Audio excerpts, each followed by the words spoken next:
Okay, leo tutapiga history lesson moja safi, tutaenda hadi the end, yani mwisho ya World War II.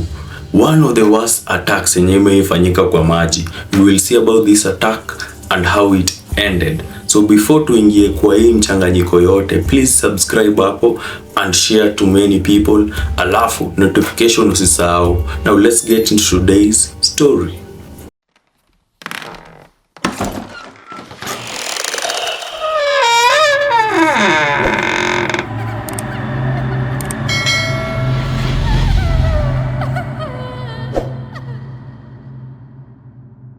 Okay, it is July 26, 1945. There is a ship in Pacific Ocean. Imetoka wapi? Imetoka San Francisco, imeenda Indian Island. Na ilikuwa imebeba kitu top secret yani. Ilikuwa imebeba components ya kitu inaitwa the little boy. Hiyo jina isikudanganye. The little boy was not little.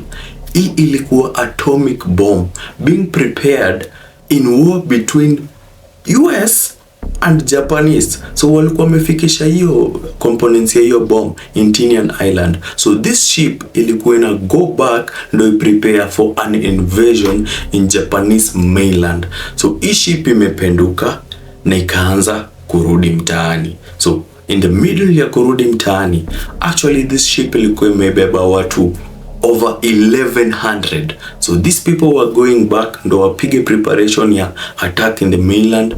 And in the middle of their journey back on July 30th, the same 1945, walishikwa na surprise attack, underwater attack. There was a submarine ya Japanese enye ilituma 2 torpedoes. Torpedoes ni missile enye ina operate underwater. So walituma 2 torpedoes, ikaenda hit this ship, and the people on the ship noticed that walai tumepigwa, and they knew that hapa ni kubaya. So there were around 3,500 gallons of fuel, yani aviation fuel, enye ilipatana na hii torpedo. So hii ship ilikuwa inalipuka and the people had to evacuate the place. 1,100 people.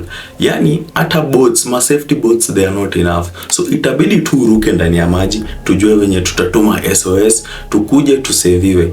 So 900 people were the only people wenye walitoka kwa hii ship, because the ship within 12 minutes ilikuwa chini ya maji. So ilizama na watu 300, over 300. So 900 people were the people wenye wako juu ya maji trying to keep afloat, but 300 people walienda chini na ship and they died. Now these people were in the middle of Pacific Ocean. Hakuna kitu. Yani there were just a few things yenye inaweza fanya wa float, wengine wana struggle ku float wenyewe. So they tried to send SOS wa other people ndo wakuje waseviwe, and they were there waiting for help. But in the middle of the ocean kuna vitu mingi sana. Number 1, jua ikiamua kukutandika itakutandika. But this happened in the middle of the night. So usiku kuna baridi moja ngori, mchana ukipatana na jua unaiva. So number 1, weather mbaya. Number 2, hauwezi kunywa maji. Sea water ni salty, hauwezi kunywa kitu kama hiyo. Problem ingine, watu wamepata injuries, and this is where the main problem came from. So watu wamepata injuries, people wana bleed, wengine wamechoka. So others walikuwa na dead because of injuries, wengine wana starve hapo, hawezi kunywa maji. But the people with injuries were bleeding. Na bleeding ina attract nini? Sea predators. Number 1, shark. So sharks zilikuwa zinanusia tu damu, and apart from damu ilikuwa inasikia ship kisink, which makes a lot of noise. So sharks zilianza kuwa curious, zikaanza kuja area, alafu zinarudi zinaambia wenzao aje, walai, what in the hell of buffet imeingia kwa maji, sherehe imefika. Now sharks came by na ilikuwa ina surround the people, and the people first of all did not know until one of their own alikuwa pulled down underwater. Mmoja akakuwa curious, akaangalia chini ya maji, akaona sharks, na akaambia wenzake aje, buda, ni kubaya, masharks zimekuja and we are not safe. So they made one decision, wakasema we will come together. Sharks zikijaribu kutukaribia, tunapiga maji na nguvu baya sana na tunapiga screams ndo shark ziende. But the sharks were scared at first, but ikaona ni kama majamaa wanatubeba ufala, sisi tuko home, wako away. So hapa hata hawana advantage. So the sharks zilianza kuattack one by one. Inakuja tu underwater, unasikia mmoja wenu ako pull down na akirudi juu nusu ya mwili imeenda, juu ndo imebaki peke yake, na hapo tu msichana give up, anacha drown. So sharks were having a feast, na zilikuwa zinakuja mdogo mdogo, pole pole, inabeba huyu, inabeba ule, inaita wengine, inabeba huyu, inabeba ule. So people were scared. Others walikufa because wamestuka, wengine walikuwa na give up, wengine wamechoka, wana drift away from the people, wanakuja tu wanachukuliwa na shark and they go away. So people were suffering, watu wametense. Now SOS signal ilikuwa imefika, but they took time because these people stayed inside water for the first day, the second day, the third day and the fourth day, whereby wase wengi walikuwa wameenda. So SOS signal venye ilifikia wase walikuja kuwa rescued, and they found only 320 people out of the 900. The rest walikuwa wameenda, and these 320 people walikuwa mbaya because 4 days no food, no water na extreme conditions yenye walikuwa napitia. So they came, walikuja wakaseviwa na they were taken to hospital, wakakuwa treated. So this main issue hawakuwa wanataka watu wajue because they kept it undercover, kwa sababu walikuwa katikati ya vita na walikuwa wametransport nini, components ya atomic bomb. Na it seems that hii case venye ilifanyika, the shark attack wase kudedi, ilijamisha US mbaya sana. And on 6 August 1945 is when this little boy, this atomic bomb ilitumwa in the land of Hiroshima. That's where the attack of Hiroshima happened. So US ilikuwa na hasira mbaya sana, ilikuwa imeplan, but this issue yenye ilifanyika about the shark attack, they were attacked by the submarine ya Japanese, iliwajamisha mbaya sana. So they sent the atomic bomb on 6th.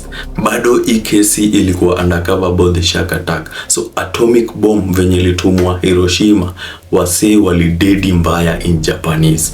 Ilikuwa almost 100,000 people. It was about 80,000 to 100,000 people walidedi. And on 15th August 1945, Japanese waliinua mikono wakasema, we don't want more smoke. Walisurrender. And immediately when you surrender is when this case ilitokea about this ship enye ilipigwa torpedo and people from US walikuwa attacked with these sharks. I'm a survivor of the USS Indianapolis, the largest casualty at sea in the history of the U.S. Navy. I was a Marine Guard aboard the Indianapolis. I actually was a Marine Guard that guarded Fat Man and Little Boy, the components of the 2 atomic bombs that we picked up July 16, 1945 in Hunters Point, San Francisco. 10 days later, we delivered a cargo that we didn't know what we had. We delivered it to our B-29 base at Tinian Island. 900 of us actually got in the water, which meant about 300 didn't even get off the ship. But the Navy lost us. What happened to all the other people? A combination of many things. 1, sharks. 2, hypothermia. Boys drinking salt waters and going berserk. And I often say that it's much easier to die than it is to live, believe me. And I never gave up. I wondered when I would look at a decomposed body that maybe if I checked him, the bottom torso is gone or he's disemboweled. You see maybe a body up on an 8-foot swell, and all of a sudden that swell breaks and that body comes down and he hits you and he leaves part of the residue on you. You know, you see that and you wonder, is that going to be me tomorrow or yet today? And so you look up, and may I say, there's no such thing as an atheist in foxholes. There were no atheists out there. Everyone prayed. I can hear that one old sailor praying today. God, if you're out there, I don't want to die. I've got a son back home that I've never seen. I want to live, but we have to have help. So we pray, and we pray, and we continue to pray. Nakwambia watu walikuwa nasema tulikuwa tuna wish tu tungekuwa among the 300 people wenye walizama na hiyo ship, because the shark attack was scary. Unaona best yako anabebwa live ama anachukuliwa part of his bodies live. So this was one of the worst shark attacks to happen in Pacific Ocean, na ilikuwa inabeba wanajeshi wenye walikuwa katikati ya vita. So this was towards the end of World War II, one of the worst shark attacks to ever happen in US history. Hii kitu ilikuwa noma. By the way, many survivors wamepeana hii story na wanasema hawataki hata kukumbuka this day na inawasumbua till date. So that is the story, the worst shark attack to ever happen in US history. Na tunajua ilikuwa just before the bombing, the atomic bomb that was sent in Hiroshima, whereby Japanese walinoa mikono na hapo ndo vita ilianza kuisha. So let's meet on the next story.